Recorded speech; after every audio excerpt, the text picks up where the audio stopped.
Welcome back, sweet friends, as I continue to share my journey of refreshing and organizing my humble kitchen. I'll admit it is a lot of work creating an environment you love when the budget is tight, even for a temporary improvement. But allowing your creativity to flow is an important key to reaching your goal. I'll link last week's video below if you care to see a more thorough before of the space we're looking at today, the cooking center. Last week I shared with you this area to the right of my stove, and I designated it as my baking center. I took you through a look at the improved cabinet doors, how I styled the counter for this area and why, as well as gave you a peek into how I hid the lower mismatched cabinets that had been installed when the washer and dryer were moved from this space years ago. I shared my organization of the dry goods I use for baking up some delicious treats, the bakeware area, my baking pantry drawer and how I hide the clutter of all of those different labels, the storage for some of my additional baking tools, and how well these spaces work so I can bake to my heart's desire. This is the completed side, and friends, I couldn't be happier with the finished area. You can see in the mirrored upper cabinets a reflection of the old scallop trim still around the sink window that is now gone from above the stove, replaced with a clean-looking new trim piece and a herringbone pattern inset in the backsplash that only looks expensive.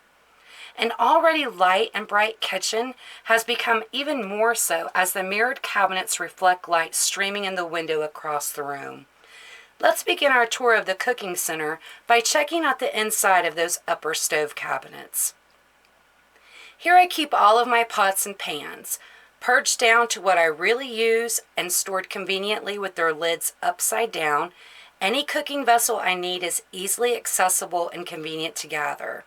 My more everyday pots and pans are on the lower shelf, while other items such as my roaster, an iron skillet for fried chicken, cornbread, or an upside-down cake, and a stock pot used for everything from soups and chilies to pasta and low-country boils sit on the upper. Traveling down, you get a nice shot of that inset that makes my heart sing, and you'll see that I utilize the lower drawer on my stove to store all of my casserole dishes. I find it convenient to have all of my stove and ovenware within reach. Remember, my bakeware is located in the cabinet just to the right. Speaking of the right, last week we skipped this long drawer in our tour because inside I keep items used more for when I cook, such as an array of spices. These spice jars are available at IKEA very reasonably, and they make beautiful display. Spice measuring spoons come in smaller sizes than regular measuring spoons, and their shape makes them very easy to use with these jars. A mortar and pestle are always nice for crushing whole spices, and I have a meat thermometer in here as well. I keep one set of silicone oven mitts because they wash in your dishwasher. It eliminates the need for multiple sets, a pizza cutter, and a set of meat tines stored neatly next to a steam basket. You'll also see I have one traditional and one baster that's intended to be used with butter and fresh herbs as the brush. I also keep a juicer to add citrus to sauces and such, as well as a multi-sized cracker.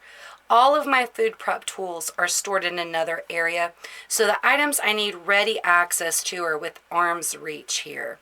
A place for everything and everything in its place.